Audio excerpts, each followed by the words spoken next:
Group G of match day 2. Brazil 1, Switzerland 0. Well, Rodrigo needs to start. Just my humble opinion. Whether in place of Neymar's spot until Neymar comes back from injury, or as a right winger operating on that side. Casemiro is one of Brazil's best players so far, and it's not even close. And even when the offense is struggling to break teams down who put numbers behind the ball, as we saw against Serbia last week, as we saw today versus Switzerland, it's a great sign for Brazil that the defense is still class. And Alisson has not really been tested yet in any meaningful way. And that's a testament to just how unrelenting Brazil is going forward. Perhaps Bruno should start as well.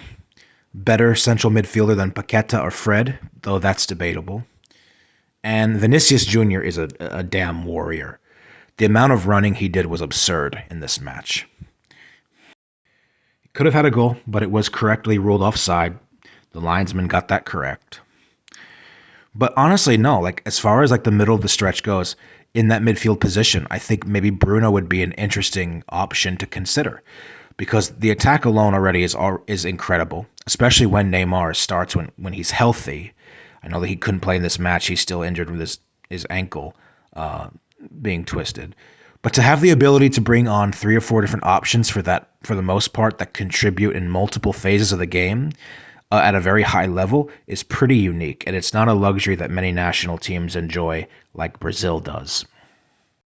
Because even with no Neymar or no Danilo, playing a strong Switzerland team, dominating all game, and then actually putting away a chance or two to win, it feels as if Brazil teams in previous World Cups, in the last maybe 2 or 3 World Cups, those teams would have ended up with a draw in this game.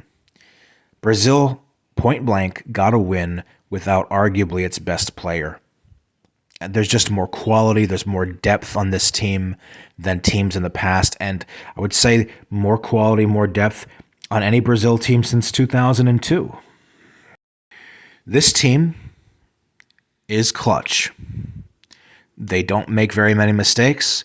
Their defense is so solid, and there's more than enough firepower to go around. The only thing that should really concern Brazil is whether or not Neymar will be able to come back in time, because they will miss his presence. Other than that, at times it's not joga bonito, but winning in a game like this against a dark horse team like Switzerland, it should make everything feel much sweeter. And hopefully for Brazil's sake, they can translate this into the knockout stages, because this team looks like they are primed for glory. Switzerland, I don't have any criticism to give Switzerland, because they approached this game in the exact way that you could expect of them, and kudos to them. They held on for about 80 minutes in this match. Murat Yakin got these boys almost getting a result against a very ferocious Brazilian side. And even though there were times when Switzerland was able to effectively kill the tempo, there were moments where Switzerland stifled Brazil, and they did so in a way where they contained them in a better way than Serbia did. It was just, again, too much to ask in the end.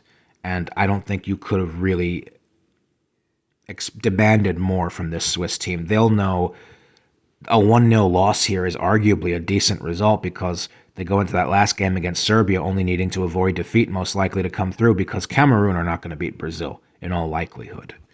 So it's a loss that sort of should feel like a victory for Switzerland.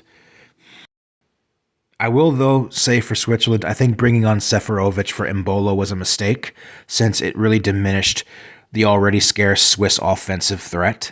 And I suppose Yakin hoped that Seferovic could hold up the ball and be more dangerous on crosses, but it didn't work.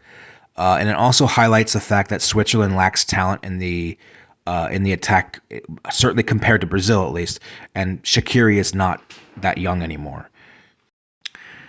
And I know Switzerland usually sets up in such a way where Xhaka plays deeper and Freuler, so that Freuler gets the freedom to roam around. Last match, it it was not that it wasn't really that way. I was a little bit surprised to see the change. At least it felt like it was a change, and I felt like Switzerland, at least in some regard, could have done better if the roles were switched because Freuler seemed a little bit lost at times. But again, coming up against Brazil, it's just you make do with what you can. You have to adjust. So Brazil punches their ticket to the next round with the game to spare. One of only 3 teams to not yet concede a goal, and honestly, you would maybe favor them to close out the group without conceding anything. This sounds to me like a recipe for a team that is the favorite of this tournament.